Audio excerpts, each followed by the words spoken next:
Hello, I'm David Hughes. Welcome to Your Perfect Body, the podcast of the Esoteric Teaching Community.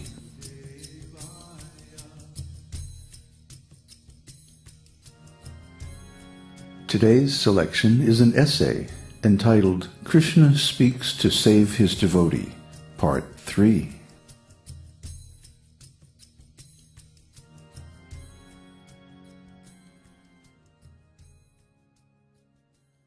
In Part 2 of this series, we discussed how Krishna is universally accepted in the Vedic literature as the Supreme Personality of Godhead, Swayam Bhagavan. Then, why are people making so much research and speculation about God? Where is God? What is God? Why are they uselessly making so much hard labor out of the search for God when the answer is easily available from the Vedic literature? Bhagavad Gita says, right in the beginning of the second chapter, here is God, Krishna, Sri Bhagavan Uvacha. Bhagavad Gita is the most famous book of spiritual knowledge all over the world, so there is no reason not to accept Krishna as the Supreme Personality of Godhead. In Bhagavad Gita, Krishna personally declares, Mata parataram nanyat kinchid asti dhananjaya. Mayi sarvamidam protam sutre managana iva. O conqueror of wealth, there is no truth superior to me. Everything rests upon me as pearls are strung on a thread. Bhagavad Gita 7:7. Aham sarvasya prabhavo mattas sarvam pravartate. Iti matva bhajante mam buddha bhava samanvitaha. I am the source of all spiritual and material worlds. Everything emanates from me. The wise who know this perfectly engage in my devotional service and worship me with all their hearts. Bhagavad Gita 10:8. Na me vidu suragana prabhavam namaharshaya. Ahang adhir hi devanam maharshinam sasarvashaha. Neither the hosts of demigods nor the great sages know my origin or opulences, for in every respect I am the source of the demigods and sages. Bhagavad Gita 10:2. And in the Bhagavad Gita, Arjuna confirms this.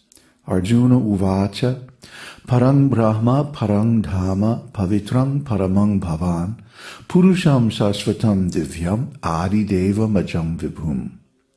Arjuna said, you are the Supreme Personality of Godhead, the ultimate source, the purest, the absolute truth.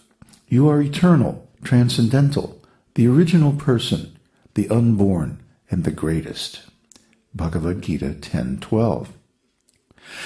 Then, there are so many statements in the Vedic literature corroborating this same truth. Ishvara Parama Krishna, Satchid Ananda Vigraha, Anadir Adir Govinda Sarva Karana Karanam.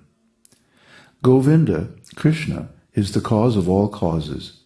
He is the primal cause, and he is the very form of eternity, knowledge, and bliss. Brahma Samhita 5:1. Ete changsa kala pungsha Krishnastu Bhagavan Swayam Indrari Vyakulam Lokam Mridayanti Yuge Yuge.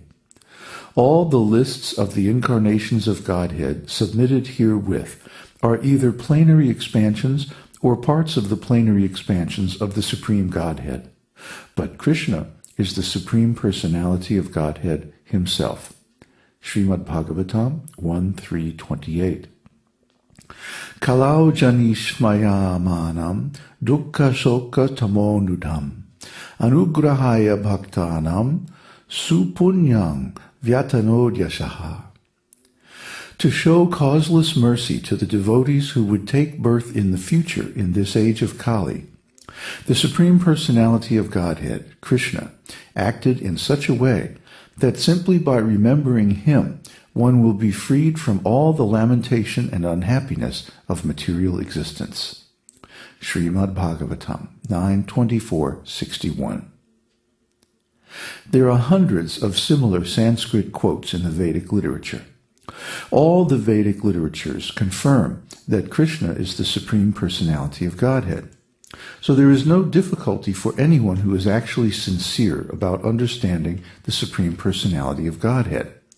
All they have to do is accept Bhagavad Gita as it is. But those who are obstinate, sinful, the lowest of humankind, whose knowledge has been taken away by Maya, and who are atheistic, do not accept Krishna as the Supreme Personality of Godhead. Even though they pose themselves as great yogis, philosophers, or spiritual teachers.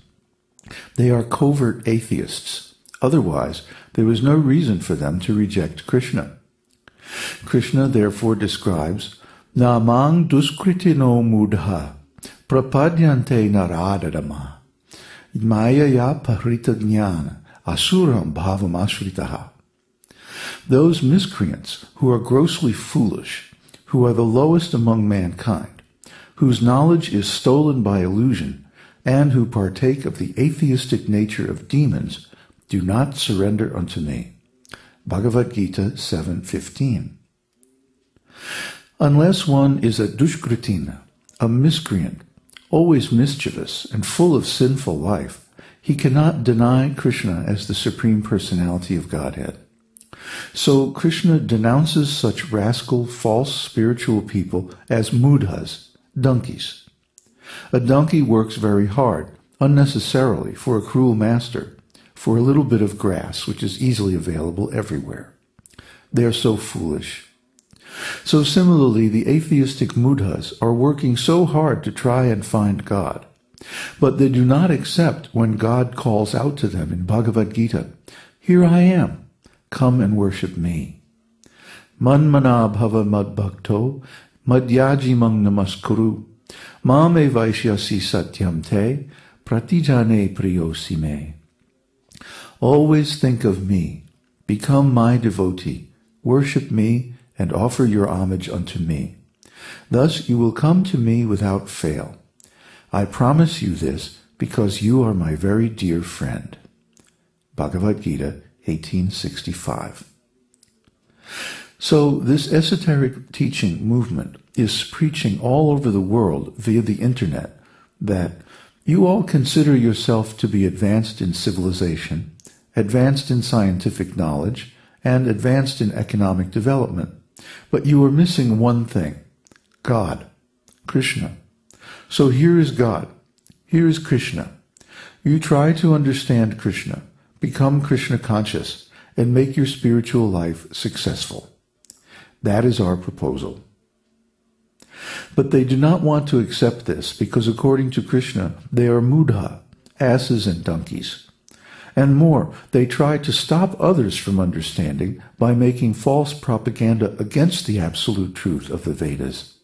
They try to say that the objective of the Vedic self-realization process is merging into the absolute truth. But this is spiritual suicide. So Krishna appears in various forms just to protect his devotees. Paritranaya sadhunam vinashaya chadushkritam dharma samsthapanarthaya sambhavami yuge yuge. To deliver the pious and to annihilate the miscreants, as well as to re-establish the principles of religion, I myself appear millennium after millennium. Bhagavad Gita 4:8. Krishna appears in his original spiritual form and speaks Bhagavad Gita. He appears as the Vedic scriptures. He appears as his holy name. And he appears as the lineage, the brotherhood of the esoteric teaching to protect his devotees. So our business, our duty, is to accept Krishna's words and act accordingly. We have to engage all our activities for Krishna's pleasure, for Krishna's service. That is Krishna consciousness, or self-realization. Just like Arjuna. In the beginning of Bhagavad Gita, he declined to fight. So apparently Arjuna was a very nice gentleman, forfeiting his claim over the kingdom because he wants to be non-violent. He's unwilling to fight with his cousin brothers, and he was crying because he was so compassionate towards them. So from the materialistic point of view, this is very nice. But immediately, as we'll begin to discuss in forthcoming selections, Krishna says that, why are you thinking like an Arya? An Arya means a non-Aryan, and according to the Vedas, Arya means progressive. So an Aryan is a person who is progressive in spiritual values. He does not misuse philosophy